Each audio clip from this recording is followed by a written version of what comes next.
لو مش عاجباك امريكا سيبها وارجع. في ناس كتير قوي بتسافر امريكا وبتبقى مبسوطة في الفترة الاولانية، وبعد كده بتطلع تشتكي اونلاين، ولما حد بيسأل على حاجة لا ما تجوش، الاسعار غالية والعيشة صعبة والدنيا مش احسن حاجة وامريكا ما طلعتش جنة زي ما كنا فاكرين وفي حاجات كتير ناقصاني. للاسف الناس دي بتتهاجم كتير جدا، والردود كلها بتبقى هجومية، واول واشهر رد بيتقال لو مش عاجباك امريكا سيبها وارجع. بس هل هو فعلا الموضوع كده؟ يعني هل فعلا كل اللي بيتكلم عن صعوبات الحياة في أمريكا والتحديات اللي بواجهها كل يوم والنفسية اللي بتبقى زي الزفت، مش في أمريكا بس، في الغربة عموما، هل هو فعلا بيكذب؟ هل هو فعلا بس بيحاول إنه يداري العين، يعني من الآخر كده خايف من الحسد زي ما الناس بتبقى فاكرة؟ ولا في قصة تانية أعمق من كده بكتير؟ خليني أحكي لك الحقيقة اللي محدش بيتكلم عنها. خلينا متفقين إن الناس كلها بتدور على الحاجة اللي ناقصاها، دي طبيعة بشرية. لو أنت عايش في بلدك اللي اتولدت واتربيت وكبرت فيها، بتكون موجود وسط أهلك، وسط أصحابك، وسط اللمة اللي أنت دايما متعود عليها، خروجاتك، فسحك، السهر بالليل، قعدة القهوة، لمة رمضان، حجز الكورة، الجو الحلو ولمة الأعياد ولمة العائلات.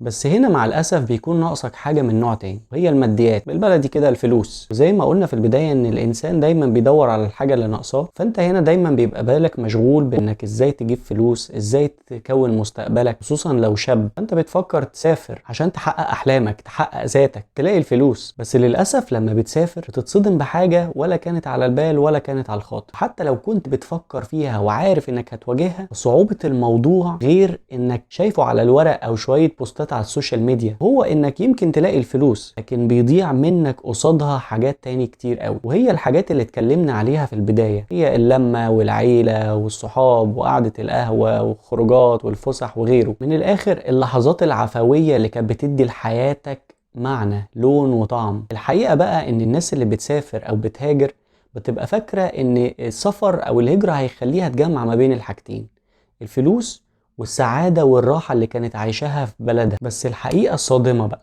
انت لما بتسافر بتكسب حاجة وتخسر قصادها حاجة. الفلوس هتبقى معاك، بس في المقابل في حاجات تانية كتير قوي مش هتتعوض بسهولة. في بلدك كان ناقصك الفلوس بس كان عندك حياة اجتماعية قوية جدا. في الغربة يمكن تلاقي الفلوس بس فجأة بتلاقي نفسك لوحدك، شغل صعب، ضغط مستمر، مشاعر سلبية بتعدي عليك وانت لوحدك ومفيش حد بيهون عليك. وهنا السبب اللي بيخلي ناس كتير قوي تطلع تشتكي اونلاين، ولما حد بيسألهم ايه اخبار الحياة في البلد الجديدة اللي انت رحت عشت فيها، بيفضل يشكي له همه ويقول له على المشاكل والصعاب اللي بتواجهه.